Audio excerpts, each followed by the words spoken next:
there's a very cool term that we are now using in cybersecurity, and that is the Cyber Kill Chain. This is also known as the cyber attack chain.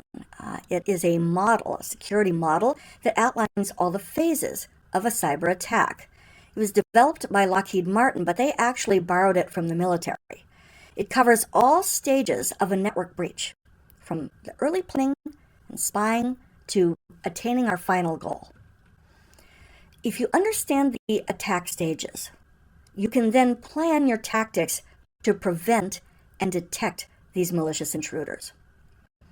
So the Cyber Kill Chain will help us prepare for common online threats, ransomware, network breaches, data theft, advanced persistent threats, APTs. As I said, the origin of the Cyber Kill Chain was from the military.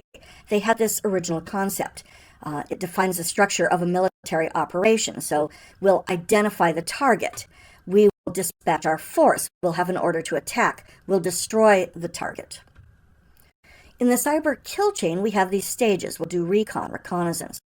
Then we'll have weaponization, then delivery of the weapon, and then exploitation of the weapon or the target, then installation of the actual payload, and then command and control, and then actions on our objectives. Now, depending upon the vulnerability, depending upon the exploit we use, these could happen in rapid succession, where they almost seem to be like 3 at one time.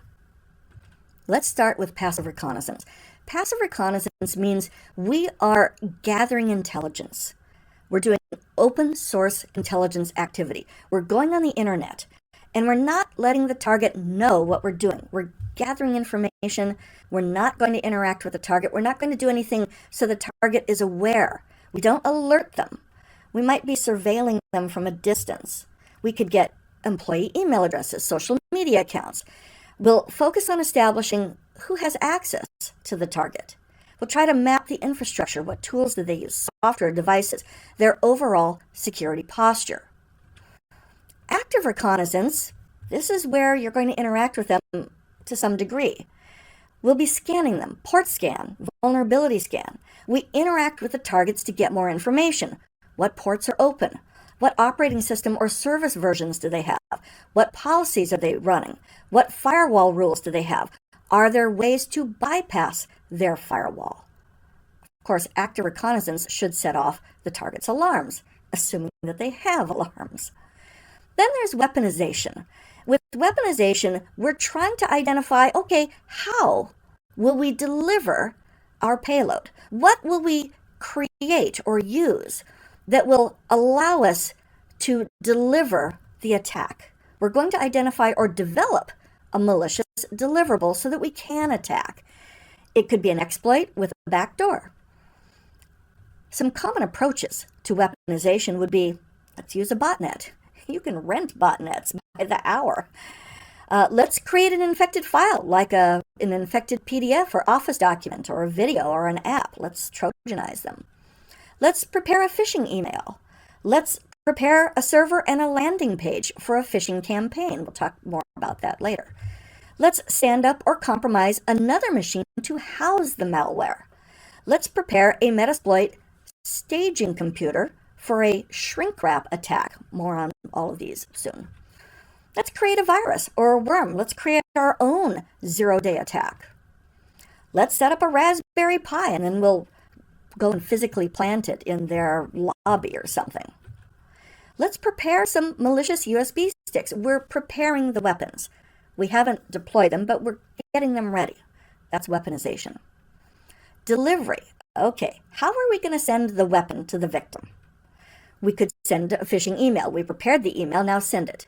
We could scatter USB sticks in the parking lot. We could physically plant that Raspberry Pi on their network. Okay, we've sent them the weapon. Now let's exploit. Let's exploit the vulnerability by executing the code on whatever the target is. Often, we'll start with something really small, smaller malware. We'll call that the stager, or dropper, or a downloader. It's a little advanced party that once it gets a foothold, creates a communication back to us to download the larger, bigger, more destructive payload, the stage. We'll be doing that later on. We've downloaded the weapon. Now it's time to install it. Let's install the malware on the target. The stager downloaded the stage. It's time for the stage to be installed. We might download additional tools. We might hide our presence from the firewall or intrusion detection. We might set up a backdoor or remote access. Now that we're firmly entrenched in our target, it's time to do command and control. Let's establish a connection back to the command and control server. We've got our malware in there. Maybe it's a bot. We want it to come back to us past the firewall and get instructions on a regular basis. Command and control. Now, as the malicious actor, we can operate within the target environment and we can pivot or we can crawl our way through the network, find other targets within that private network. The command and control channel is usually manual. The attacker will have to interact with the malware from the C2 server to carry out the desired activities. Finally, what have you got to show for all this trouble? We want actions on objectives. We're going to take specific actions to achieve the original objective. And the original objective is to steal a database, to do espionage, to expand our presence in the target infrastructure, to own that system. So this is the idea of the cyber kill chain. Now let's go on to the next topic.